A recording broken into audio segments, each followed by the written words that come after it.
Hi, welcome to a short class on one of the common cues that we actually get in yoga, which is pull your shoulder blades back and down. And this is one of the cues that I think I heard the most when I started practicing about 25 years ago and continue to still hear today. And we're just going to go through if this is a cue that we should be doing regularly, if we are going to use it, when should we use it, and what might be some more helpful ways to help maybe improve posture or alignment, and some other practices that we might, or other ways we might describe how to use the shoulder blades. So my name's Sarah and this is Megan, and we're just going to briefly begin by taking a look at what happens when you pull your shoulder blades back and down. So I know growing up, my mom would say to me, I had quite a moderate scoliosis. And so I was also really what they call like hyperkyphotic. So I was like rounded forward quite a bit in my mid-back. And my mom would always say, sit up straight and take your shoulder blades down. So that was this has been a cue in my life for a really long time. And I always found it really, really exhausting. So I'd get there and I'd get everything all kind of propped up and my chest would get all puffy. And then it would last about like 30 seconds and then I'd be like right back into my regular habitual posture. So I just want to take a quick peek and we'll take a look at what happens to the rib cage when you do that typically and go from there. So if you want to stand in the middle with your side of your body facing everybody, then we can kind of take a look at what might happen. I may just tuck your hair away here. So we're going to take a look at what typically happens when you pull the shoulder blades back and down. So first off, I'd like to start off by just sort of pointing out that we can see a little bit of the front of Megan's ribs. So she does have pretty close to neutral spine here, or neutral rib cage, but she is a little tiny bit, like most yogis, a little tiny bit flared forward through this thoracic spine. So if we were going to take her into a neutral position, we'd actually just let these guys drop down a little bit. Yeah, and let her shoulders actually come forward. And then you can probably see that the middle of the shoulder actually comes forward a little bit closer to the middle of the hip. And that's kind of what we're looking for, but we want to be able to do that in a way that we don't get this like tightness in through the front of the ribs. So we want to have her still be able to breathe into this space. And then we want to just let the shoulders relax as much as possible. So typically when we ask somebody to pull the shoulder blades back and down, do you want to try that? Good. So Megan actually did it really well without doing the thing that we normally see. So typically when you pull shoulder blades back and down, do you want to exaggerate it a little bit? And yeah, and you can probably see what just happened there, that her rib cage flared and her pelvis came forward. So she took her whole back actually into a little bit of a back bend. And we typically will already see the pelvis be forward a little bit compared to where we would like it to be in neutral. So I'm going to back your behind up just a little bit. Good. And then let your ribs drop. And so she's already in actually a fairly neutral space for her shoulder blades. So we actually don't need to do much in the way of adjustment. I think I would actually just, with you, mostly let your posture be. But most people will have a little bit more of this kind of rounded forward posture and what we'll call like a hyperkyphosis, or like too much rounding in the middle of the back. So this area is in a forward curvature naturally, which we'll call a kyphosis. And then when you have too much of that, we call that a hyperkyphosis. And so the shoulder blades are going to naturally sit in or on the back of the ribs. So the shoulder blades, so if she's in this position and she's standing in this position all the time, and we ask her now in this position to pull her shoulder blades down, squeeze them together. Do you want to try that? How sustainable? Very uncomfortable. It's very uncomfortable, yeah. So typically what will happen is that we'll notice that it's actually just not a sustainable thing. So what we need to do to get ourselves into better alignment or better posture is actually change the shape of the rib cage. And that will happen through opening up through the front of the chest in the pectoralis muscles. So pecs can be tight, and that can be pulling shoulders forward this way.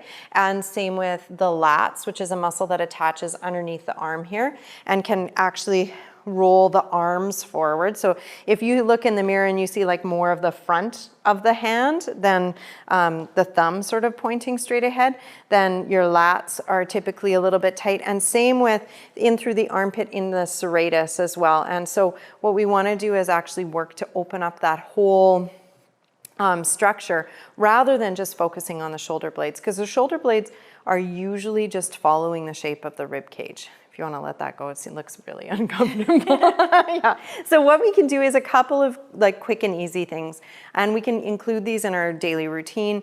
One of the things that I like to do is to lie back over a bolster, but not in the typical way that you usually see people lying back over a bolster. You can also do this with a rolled yoga mat. But what you'll do is grab your bolster and set it up with a couple of blankets. And when you set it up with a couple blankets, just so that we can actually elevate the head and the shoulder just a little bit more. And so we'll set that up like this. And then this is actually going to hit your mid-thoracic. So right at the base of the shoulder blades, that's where that's going to come. And then this will go underneath the shoulders and underneath the head. And the best cue for knowing what the right height is here is to check in and see that your backs of your legs, the backs of the thighs are on the ground.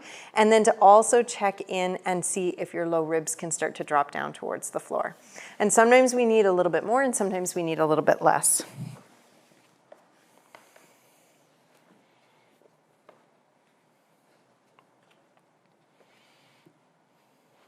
Lovely. So you can see that the backs of the legs are down, and then you can start to see that her low ribs are actually releasing down. And because Megan doesn't have, much in the way that we need to unravel here, we're not too focused on it, though we can see that we could have a little bit of drop down here and these ribs could start to release. The thing that we don't want to do though is push them down. So we want this to happen through some relaxation. While she's here, she can actually do some nice, what I call snow angels. And when she's doing that, we want to watch that the ribs don't pop up. So we want to keep those ribs down. And so you can even stop in a spot where you feel like you get the biggest stretch through the front of the chest. And that's one of my favorite practices to get into. And you can do that, anywhere from 5 to 10 minutes, sometimes even up to 20 minutes. 20 minutes is a nice time because your nervous system starts to really slow down. And it's a practice that I encourage people, especially if you're sitting at a desk all day, every day, to get into frequently. If you have the option of setting it up in your workplace, on your lunch break or on any of your breaks, spend a couple minutes here just to start to open things up again. And it's nice for the nervous system too. And we know that the nervous system is playing, the sort of control. It's in charge of pain. So if you're experiencing some neck and shoulder pain, that may be something that we also need to include in your practice is having something that keeps the nervous system calm. So if you want to move out of that, just bend the legs and we'll take a deep breath in. And as you exhale, just gently roll over onto your side. So we can also include rolling a little bit. If you want to come on back up to sitting too. We can also include a little bit of rolling in this too. And I've got a couple places that I really love to roll when we're looking at thoracic spine. So we can roll up and down on either side of the spine. That's a, one ball, on each side, and keeping them either in a sock or in a little bag and rolling that way and just kind of breathing and releasing. We can also roll the front of the chest, which is a nice one to do. And I usually, when I'm rolling the front of the chest, I'll kind of stick up a little bit higher. Try not to get, with something this hard, try not to get into breast tissue or deeper into chest tissue. We'll stick up in the sort of under the collarbone, sort of a little triangle through here. And then if I'm gonna work down a little bit more deeply where I'm gonna be working into breast tissue, then we're gonna use something that's a little bit softer. Something's got a little more squish so we don't end up damaging any of the tissue in there. So if you want, you can bring this on top of the block, or if you can get right down onto the floor, you can use that too. And we're just working underneath the collarbone. Okay.